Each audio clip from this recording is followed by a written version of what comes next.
Hello, probers. Hello. Welcome to But It Was Aliens, the extraterrestrial comedy podcast from two former MIBs. We asked too many questions. Each week, we take it in turns to probe an extraterrestrial case to determine if it's real or if it's bullshit. And on occasion, just to make each other laugh. I'm your host for today, Granville Moonwalker, and he is a prick. He is Kevin the Grey. What's happening, son? I ain't got no panties on. He ain't got no panties on. Said I ain't got no panties on. You ain't got no panties on. Panties.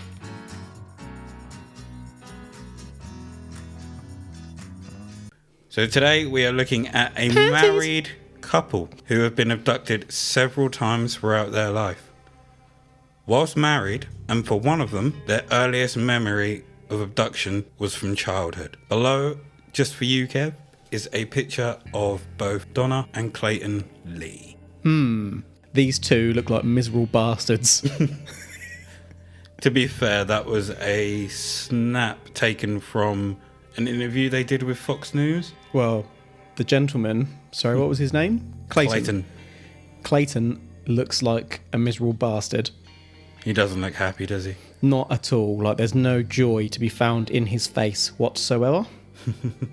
Meanwhile, Donna looks like she's been taken, or had her photo taken in the middle of a serene moment, so she looks a little bit... She looks like she's not overly happy, but also a little bit mischievous. Mischievous Donna? Yeah, she doesn't look like an unhappy person per se, whereas he just looks like all life sucks away. Miserable fuck.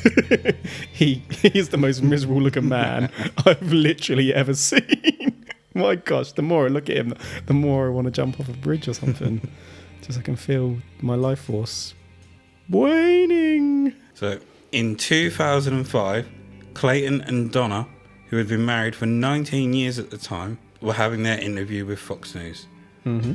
I'm unsure if they're still married though, but I couldn't find anything about them recently. But in this interview, they came forward and announced to the media that they'd been abducted by aliens. So was this interview already taking place about something else, or did they contact Fox News to come forward?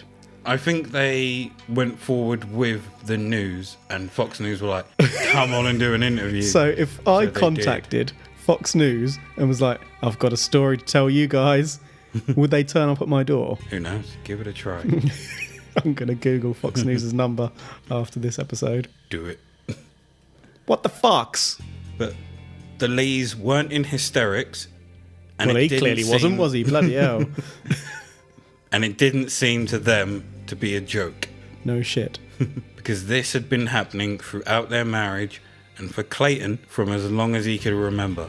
His whole life.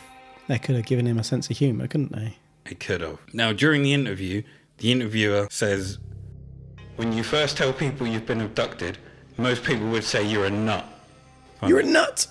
Find that quite rude. You would do, you nut. But during the interview, you could also tell that he's trying not to smile when he says it.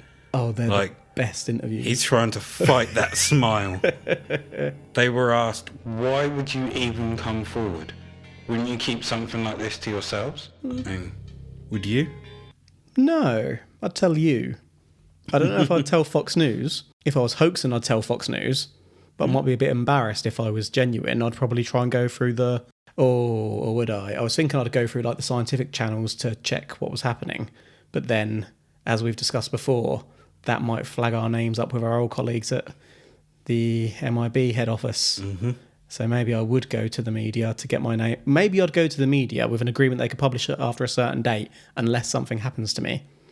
Keep those MIBs in line. Well, Donna answers, how can you keep something like that forever to yourself? Can't argue that logic. Well, you can. But I won't.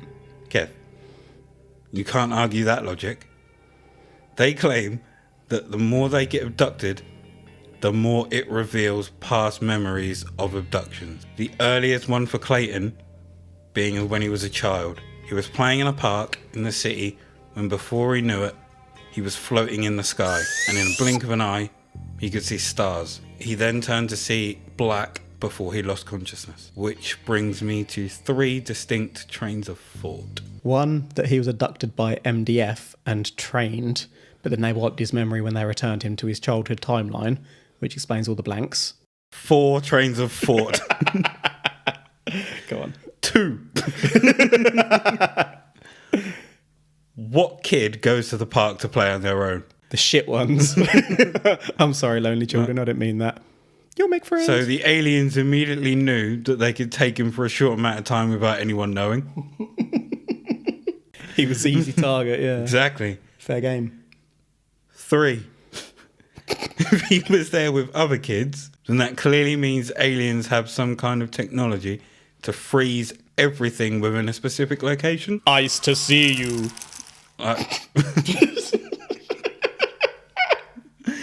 That was terrible, along with that film.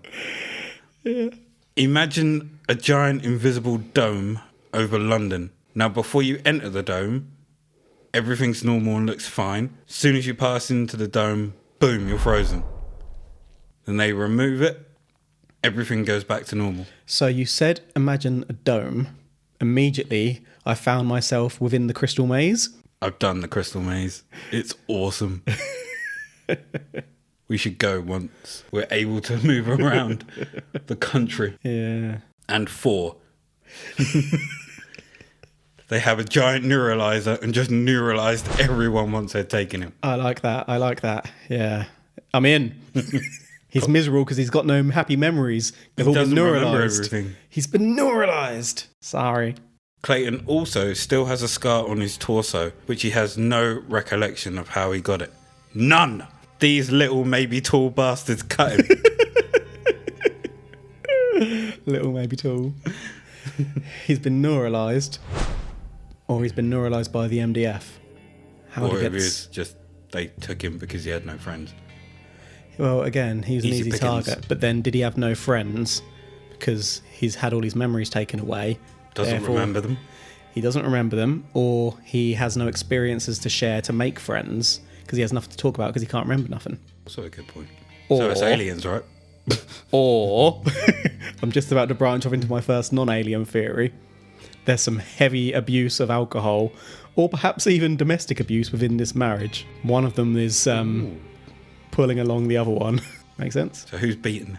No. Who's beating who? Yeah, It doesn't even have to be beaten. One could be drugging the other one. One could be... I mean, it's pretty shitty behaviour. One could have, like, the part of whoever it is. some sort of condition, like a neurological condition or epilepsy. And the other one's like twisting it to their own narrative to keep them under their spell because they're a controlling bastard. I'm going Clayton on that one because he just looks so fucking miserable. But then maybe he's being controlled. Maybe it's the MDF. Well, these abductions also awoke a deep, tragic memory inside Donna as well. On one occasion, she was taken aboard a strange alien craft and a fetus was removed from her body. Ah. Following this harrowing encounter, Squelch. she was no longer pregnant. That must have been horrendous for her, both physically and mentally. And it must have had an impact on Clayton to some extent too. I really, really hope that A, they're not completely bullshitting because that's a horrendous thing to joke about, and B, that he's not abused her and made her think that she's lost a child, because that's also horrendous. The aliens take Clayton as a child, and later on in life, they come back for his child. What is it with this man and them resorting to kidnapping? Did they clone him as a child and have now taken his child to study? That's 5 theories.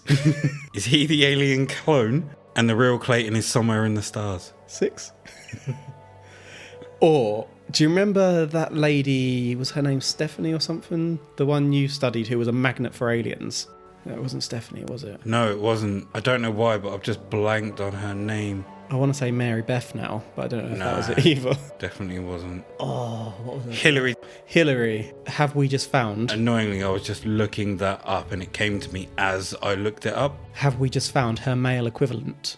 This man is like catnip, only not to cats. He's like alien nip. The extraterrestrial. Oh, don't play with your nipples again. Alien nip. So these beings stole their child. Yeah, that's grim. I don't really want to focus on that. Donna describes the being she saw on this occasion as being tall, slender, blonde, No. human-like. No. Sound familiar? It's always the bloody Nordics. Tall whites or Nordic aliens, whichever you want to call them. Nordic. She says they didn't use their mouths to communicate though. Ooh. So either they didn't want to communicate with her or they speak to each other through thought. Or they just can't remember because they can't remember. They're gradually remembering more and more abductions. Perhaps the speech will come at a later date. It's quite possible. Maybe they wrote in books. Should go on a hunt for the books. A hunt to a haunted mansion full of books. Nope. Those books can stay there. She gon' shit his panties. I won't have no panties on. Is your drink an award there, Matt? I just raised it and then didn't do anything with it. I was about to drink and then knowing you were about to make me laugh, so I put it down. They were also asked if they were worried about being taken again. This is a pretty good interview, isn't it? Mm-hmm. Like, they're asking the questions that you would want answered. Absolutely. So Donna's response was that she wasn't, because she's here now, so it must mean that they always bring her back. When she was asked, what if they don't next time, she just says, maybe they will, maybe they won't. She's non-committal like you. Son, I commit. Maybe I do, maybe I don't. You've got an answer out of me for each case. That's only because I force you. Son, you've got an answer from me for each case. Maybe I have, maybe I haven't. Before they decided to make this public, they sought the help of one Susan Clancy. Ah, Susan. She sounds like a trustworthy lady. She does indeed. Sue. Such a lovely name, isn't it? Just Sues are always lovely. Have you ever met a Sue that wasn't lovely? Exactly. Oh, Sue. I want to think of the name of... what's the name of the English teacher? I can't say it without saying her name, which then obviously... Yeah, we can't. God damn it. It's going to annoy me now. No worries. All Sues are lovely. Well, I'm not sure if she was a Sue, but if she was a bitch. So not all Sues. She wasn't a Sue. Before they decided to make this public... Oh, I've already done that. Susan. Susan. Susan is a Harvard University psychiatrist. Ooh. Susan used hypnotic regression to help the couple gain more insight into what happened to them and the experiences that they are having. Well, you're about to shoot this investigation in the foot, aren't you? It always goes to the regression, doesn't it? Yeah, as soon as they bring in hypnosis, those bullshit detectors start tingling. Both had their sessions separately. Good process. But both recalled similar experiences and even drew similar pictures. Unfortunately, I can't show you any of these as I was unable to find any. Bugger. That's not at all suspicious. But in one of these sessions, whilst under, Clayton screamed out, "Stop touching me!" Clayton screamed it out. Yep. Okay. So he's now turned into the victim in my eyes, which now makes sense as to why he's so miserable. Okay. In my alternative theory. So you have a main theory and alternative theory. I've got a left wing and a right wing. What's in the middle? Me. Susan herself isn't a believer of the extraterrestrial, but she has handled quite a few sessions like this with other abductees and believes that experiences like this are manifested from some deep-rooted psychological issue. Yep, I'm with you, Susan. I knew Susan was lovely. Something that both Clayton and Donna refuse to believe.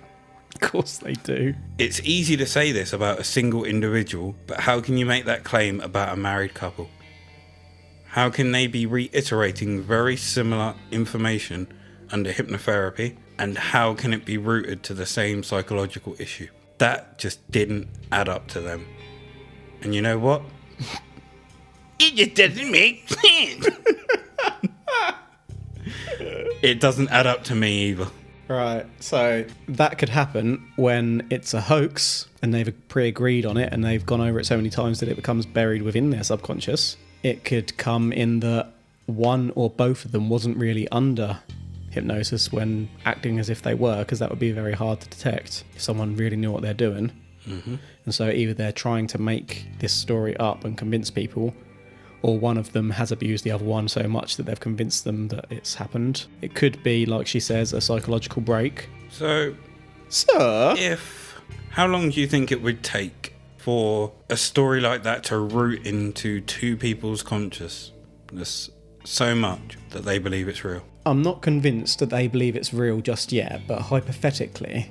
Because if they're under hypnotherapy... Minutes, potentially. But then I suppose it's if they're actually under. I think it's really subjective and depends upon what's happened leading into that. I mean, you could kind of fake that you're asleep. Tell me Like, where they you could are. have- I'm in a bakery. It's been scientifically proven that memories are not reliable and that the brain fabricates things almost Fills in immediately after it's blanks. happened. Yeah, exactly. They could have had one event, like they could have, completely random example, they could have both inhaled some gas that knocked them out, for example, like a leak somewhere. They've lost some time, it's aliens, then they start putting together aliens for everything that's happened in their life. It could happen just like that. Can you remember that time that I got stupidly drunk Many times. and went to jump something and fell over? Yes. That never happened. It was your mind filling in the blanks, which you then told me. So There that's was bullshit. there It was- never happened. There was a witness to that other than me, though. Game! She's got game. Yo. So on another occasion, they were asked why are they coming forward. They were asked if they were receiving any money from any of this. Do they market it? And do they go around speaking about it? To which they replied no. Well, they're lying because they are speaking about it. Sorry. But they've been invited there. It wasn't, they didn't seek them Yeah, out. but if they weren't talking about it, they could have said no. They replied no, Kev. which we both know I smell. is a tick in the box towards authenticity. It's a kick in the balls towards authenticity. These are good people Oh, no. that have had some weird shit happen to them. Yeah. However, I do have a problem with the interviewer. Although at times he was asking the right questions, it was in the way that he was going about it. He was repeatedly using the term nut, crazy, and I thought he really wanted to laugh at them, but maybe that's just how I saw it. I mean, in the interview he was, you know when you know someone's lying to you, so you just keep Looking for the prodding and mess up, yeah. yeah, it seems like he was doing that, and he kept using like terms like nut and crazy, trying to get like Get a reaction rise. and get them to lose themselves, potentially. yeah, he was a dick. Right. We quite often have trouble not laughing at some of the stories we cover. Yeah, it's true. Imagine if we had like David Huggins in the room with us right now and he was telling us about how he banged Crescent in the middle of a field at 17 years of age. And But I think if he was right in front, I think yeah, but the thing is, the not tone, respect, but But it I'd w- be listening in a respectful manner. but it would be such a serious tone. And that's when it's hardest not to laugh because you're really trying to maintain yourself. But I wouldn't constantly keep referring to him as a nut and crazy. Not potentially, yeah, but you would still find it hard not to laugh, Probably especially when we laugh, caught each but other's then- eyes. Yeah, Did he just say he came on a pedestal? I would say that to him. Did you just say you came on a pedestal? Right. Did you There's paint a way. come? So their intentions in coming forward Come. was to help anyone who thinks or knows that they've been abducted. Mm-hmm. They wanted them to know that it does happen to normal people and that they're not crazy. Although the Lees wouldn't advise them to come forward, as it could cause them more hassle in the long run, they would advise them to seek out and speak to the organisations that are set up for experiences like this. Do we have any of those in... Actually, we do have one of those in the UK. It's the one that, To be fair, there are international ones you can find online as well. in one of my future probes, is one of the ones in the UK. Right, I'm wondering at this point, are they going to have an organisation or something they're making money from? If they're making money, there's a turd in the punch bowl. If they're making money? Mm-hmm. Punch bowl turd? Mm-hmm. Okay. Let's see. What they're actually doing for the people that obviously feel like they're not normal and this crazy shit is happening to them, I'd say that's admirable, son. Admirable as balls, son. Do you find balls admirable? Picture a set of balls in an admiral's uniform. Admirable, son. So what happened next is they were asked if they'd ever taken a lie detector test. Oh.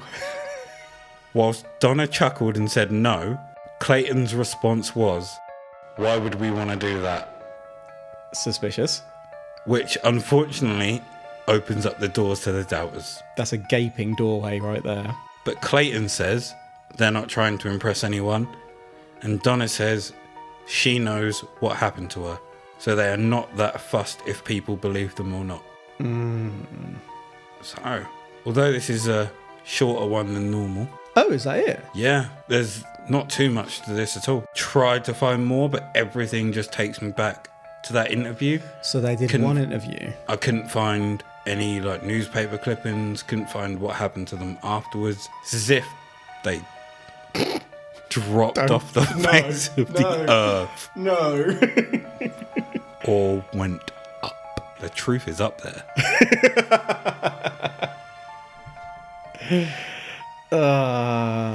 So they didn't make any money off it that we know of, unless they've got shares in an organisation, but they aren't saying it in this interview, and they just did it to raise awareness. But this also could have been a hoax. They could have been dared to do this by some friends, hence why they didn't do anything else afterwards. If you were raising money for an organisation, wouldn't you mention it? Not necessarily, because you're pointing people in the direction of organisations without making it obvious that you're doing it. Unless you are the leading organisation. But then if you're the leading Well, organisation... even if you're 2 or 3, you're still potentially, out of every 100 people who looks it up, you might get 10, 20 hits. That's still better than nothing. That is advertising. True. Yeah, I mean, I don't believe it for a second, but that is a spanner in the works, isn't it? I'm trying to think of alternative theories because I don't feel like it's aliens at all. But I'm not Can I sure. just throw a couple at you that You were can, spinning indeed. around in my head? So, number 1. So that I have 4. You had about 6 or 7, I think. Well, number 1, Throw away. but. Number 2, it. Number 3, was. Not. And number 4, aliens. But it was not aliens. That's 5, and I only said I had 4. So you think this was aliens? Son, Are you going to die on that hill? I'm telling you, this was aliens. I'm asking if you think it was aliens. You're walking up that hill with your cross on your back. We will get to what I think afterwards. Okay. Right now, you are on that fence. I'm not on a fence. I've stated already that I don't think it was aliens. And there Shit. are sharp spikes on that fence. Not on me, there And isn't. if you don't pick one side in the next 30 seconds, one of those, you're going to slip, one of those spikes is going to spike you in the nuts. There's only one safe side to jump on. Yeah, it wasn't aliens. You've jumped on the wrong side. No, I agree with you there. Like I said, I couldn't find too much more on this, but because I couldn't find too much more, there wasn't enough for me to say it was aliens. And just that line, have you ever taken a lie detector test? One chuckles no, chuckles and says no, while the other says, why would we want to do that? There was some discombobulation between them there, wasn't there? That's a massive fly. It's like you've been caught in a lie and you can't help but laugh. I think that was her response.